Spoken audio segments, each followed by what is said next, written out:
Okay, hi everybody. People of Earth, this is called Stuff Can Happen. You wouldn't believe how many philosophers are afraid of movement. This sounds really funny. You wouldn't believe how hard it is to explain why things keep on moving. The simple fact of what physics call inertia. So maybe the best thing is to get rid of movement, to make it be a superficial aspect of our world, or not to exist at all. Fear of movement. I've decided to call it kinephobia, because like all phobias, it's a blocked fear of enjoyment. Enjoyment of slipping, sliding, rubbing, throbbing, licking, floating, and, horror of horrors, vibrating. Sure, some philosophers are okay with movement. Hegel's pretty good about movement, well, at least micro-Hegel is great at it. Micro-Hegel has this model for how things happen. Stuff sort of flops over itself like a slinky. The trouble is the flopping is only really happening in a region that Hegel calls the idea, and no prizes as to whose idea it is. White Western patriarchy, go figure. And the other problem, the problem I call macro-Hegel, is that macro-Hegel makes the slinky move up the stairs, improbably, and at the top of the stairs, like the killer in Psycho, is waiting, drum roll, you guessed it, white Western patriarchy, in the guise of the, thank you for laughing, in the guise of the Prussian state. So macro-Hegel blows it. Micro-Hegel gives you this wonderful mechanism for movement. He makes it so that things can move by themselves, which is the key. Actually, mechanism is the wrong word because that implies things being pushed, as in Newtonian physics. The trouble is, and this is also a problem even for micro-Hegel, I sort of like micro-Hegel, is that this movement is teleological. It's going somewhere. The kind of movement I'm interested in is not only all by itself, it's also not going anywhere in particular. It's waving, undulating, vibrating. This undulation is why stuff can happen, which doesn't necessarily mean things going places. Scientists can begin to see this undulation in tiny objects, objects that are nevertheless billions of times larger than traditional vanilla quantum objects such as photons and electrons. A tiny sliver of metal, 30 microns long, close to absolute zero, in a vacuum. That's what physics means by isolated, all by itself, not relating to anything else. When it's like that, you can see it shimmying. Actually, it's even more interesting than that. You can see it shimmying and not shimmying at the same time. The 0 degree of movement is not a tiny motion in space from point delta A to point delta B. Minimal movement is stillness, a beautiful word. Stillness isn't static. Stillness is alive, quivering, or a tiny mirror in a lab at Caltech, in a vacuum close to absolute zero, again, isolated. It starts to show human scientists what it's all about. It emits a bit of infrared light, a signal that it's being pushed. But it's not being pushed because it's all by itself. It's shimmering without mechanical input. This shimmering, if I die in the next 5 minutes, you can put that on my grave. Objects shimmer without mechanical input. Thank you for laughing. This shimmering, like the light sparkling on a lake in the twilight, that's the basis of movement. It's like how listening is the basis of music, how listening is the basis of language. It's a space of attunement, of catching waves and riding them where the question of who is influencing whom becomes very ambiguous. Free will is overrated, said the guy who needed to drink some water. We only don't accept this idea that shimmering is the basis of movement because we're still retweeting an old patriarchal and untenable notion of active versus passive. Do you want unsustainable paradoxes, or do you want ambiguity? I choose ambiguity every time. I reject the idea that there's a little invisible chap in me, a command-control elf, who can't actually touch any of the controls because he's made of spiritual stuff. But playing music or driving a car should clue you into something much easier to understand, but more magical. You listen to your fellow musicians. You tune into your instrument as you play it. You become the medium through which the metal and snaky curvature of the saxophone begin to express themselves. Human beings are not stormtroopers pacing around a universe of inert objects, manipulating them into life. Nor are human beings Pac-Men who go around munching everything into existence, or as they like to say in philosophy world, negating. Human beings are trembly chameleons who love to be seduced by vibrating colors, sounds, textures.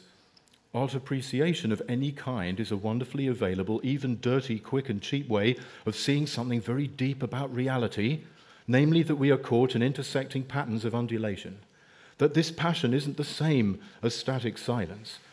Art is a part of the universe that modern humans, obsessed with colonizing Mars and living forever, allow things to be still and quiet, not static and silent. And this is because art can be still and quiet, vibrating. The aesthetic dimension is the causal dimension. That's why. And the underlying principle of this undulation is a complete miracle, because things can only affect one another indirectly. Because things never coincide with other things in a full-on way, they never even coincide with themselves like that. They are not reducible to their parts, and their parts are not reducible to the wholes that they are. A thing is an anarchist commune whose members are fully autonomous. So because things can only affect one another indirectly, causality can't be about mechanically bonking against it, but rather aesthetically seducing, pushing and pulling, spooky, non-local, like telepathy, which means passion at a distance. Things can't directly touch, but boots click against stones, guitar picks stroke amplified strings, gravity waves from distant colliding black holes make us smaller and younger, then taller and older for a tiny fraction of a second. The world is, as the esoteric tantras like to say, an illusion-like magical display. And the underlying principle, which I'm going to try to explain here, is why. Causality isn't the regular churning of complex cogwheels interrupted by miracles now and then. Causality just is a miraculous magical display interrupted by brutalist human power moves to try to make it all seem grey and mechanical. Spinoza is also pretty good at movement and enjoyment. He argues that bodies move all by themselves, which means that a god, aka an agricultural invisible guy who mostly wants to kill you, isn't necessary to explain how things work. You could be executed in Spinoza's day for harboring such thoughts. But Spinoza doesn't really say how it happens. It's like he shows you the airport, but he doesn't land the plane. If you land the plane, you find yourself in a realm much stranger and more miraculous than Spinoza world. There is a deep reason for why things move all by themselves and why this movement is best described as vibration. It's an ontological reason, which means it has to do with the structure of how things are. In my day job, I'm an ontologist, which means I think about how things exist, if they exist. I'm not the police, so I can't tell you what exists. I have to use examples, of course, but they might not really exist. I limit myself to exploring how things exist. There might be one thing in the whole universe, that tended to be the Spinozan idea, or there might be 2 or 500 trillion. Don't ask me, that's not what this is about. I'm here to tell you how things exist, and how they exist, as far as I'm concerned, is a miracle. It has to do with the difference between 2 things that are nevertheless deeply intertwined, appearing and being. Now, we have all kinds of prejudices about appearing and being, which mean that we usually conjure up a picture of something quite static when we hear these words. Appearing is like a painting, and paintings, we tell ourselves, are static. This obviously isn't true, not about the painting or about looking at a painting. But we keep telling ourselves that. This is in itself interesting. Perhaps we've all inherited philosophical kinephobia. Being is just like sort of sitting there like a wise old frog. Maybe being is like a sculpture. It just sits on a plinth somewhere. I think this is why the kind of ontologist I am, an object-oriented ontologist, comes in for criticism. It's not because of what we say, but because when people hear the word object, they see what they already think they know. And what they think they know is static and solid. You tend not to think of a liquid when you hear that word, but a liquid behaves much more like what we OOO people call an object, which could be any entity at all. When we say object, we just mean anything at all. Human, pop band, star cluster, star in a star cluster, pencil, frog, black hole, clothing on a washing line. then you also see in the word object, as in a mirror, your worst white Western patriarchal fears about what could happen to poor little you. You could become objectified. You could become totally passive. Strangely, the fear of movement contains within it a fear of passivity, a fear of being moved, for example. Many philosophers are scared of art because it moves them like that for no good reason, without their will.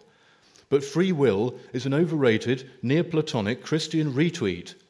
And if we really want to get past that, I'm afraid we're going to have to accept something like passivity quite a lot more into our theories of action. Contemporary neuroscience shows that when you intend to do something, you've already done it. This is really freaky from that Neoplatonic Christian point of view, which obviously affects all kinds of thought that claims it isn't anything to do with Neoplatonism, such as Marxism. But from my point of view, it's miraculous. It's part of the miracle I'm going to try to describe here. Stuff can happen, whether or not you intend it to happen. The ordinariness of my title is about an ordinary kind of magic, the best kind. The fact that stuff can happen, and there's plenty of wiggle room for new stuff to happen, as far as I'm concerned, should strike us every few seconds as something that could make us weep for joy or burst out laughing uncontrollably. Bertrand Russell, bless him, denies physical action at a distance, arguing that causation can only be about contiguous things. If there is any action at a distance, he argues, then there must be some intervening entities that transmit the causality. Quote, when there is a causal connection between two events that are not contiguous, there must be intermediate links in the causal chain, such that each is contiguous to the next, or alternatively, such that there is a process which is continuous. Yet isn't this, unquote, yet isn't this an elegant definition of the aesthetic dimension? Action at a distance happens all the time if causation is aesthetic. What is called consciousness is action at a distance. Indeed, we could go so far as to say that consciousness of anything is action at a distance. Empirical phenomena such as mirror neurons and entanglement bear this out. Thus, to be located in space or in time is already to have been caught in a web of relations. It's not that objects primordially occupy some existing region of space-time, but that they are caught in the fields of and otherwise spaced and timed by other entities. Minimally, what physics calls action at a distance is just the existence for the other of the sensual qualities of any entity at all. And now you can break it down just to a single thing, not being influenced by anything else. What is called movement is simply a function of the difference between what a thing is and how it appears. What a thing is, this is the future. How a thing appears, this is the past. The sliding of the two over one another sustains a quivering, vibrating momentum, an energy, a flickering that we turn into plastic by giving it the name present. It is not present. It would be better to call it nowness. Time and space are nothing other than the way a thing slips and slides around itself, its appearance curling around its essence like a snake swallowing its own tail.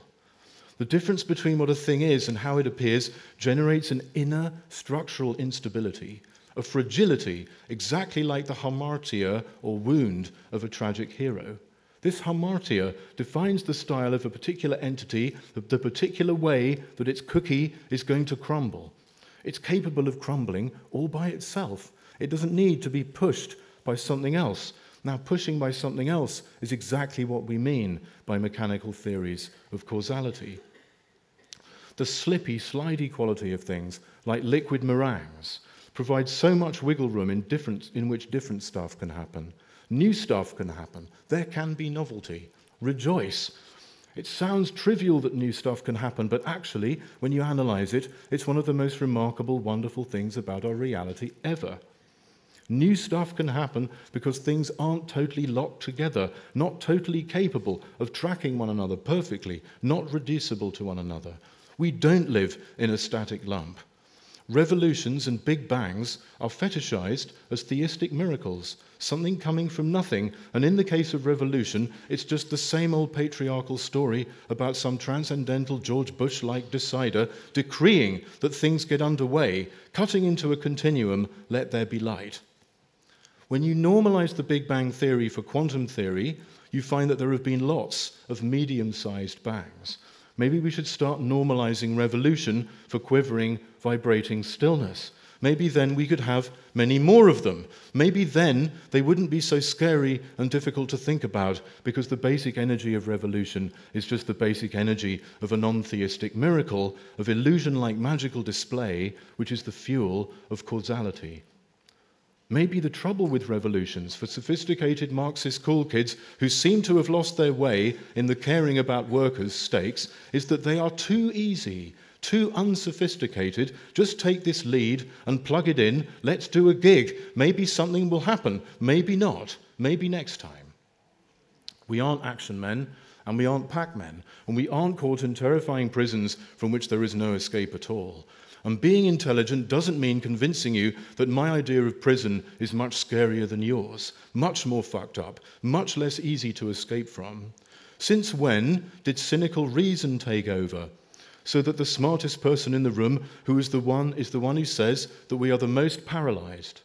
There is always wiggle room, which is what slightly too serious Buddhists call emptiness. Emptiness is how things can happen. Wiggle room comes from that fantastic lubricant, the fact that how things appear and how things happen to be totally different, and how things are happen to be totally different, and yet things are never not how they are. An apple is an apple, not reduced to bits of apple or the fruit bowl it's sitting in. A human is a human being, not reducible to atoms or the economic enjoyment mode in which she or he is caught. Neoliberalism, global warming, these big bad things we care about are physically huge but ontologically tiny. There is wiggle room. We can do this. Miracles are not the exception that proves the rule that reality is a boring assemblage of grey machinery chugging away underneath appearances. Miracles are exactly how causality as such functions. John Cage wrote, "The world is teeming. Anything can happen." Thank you.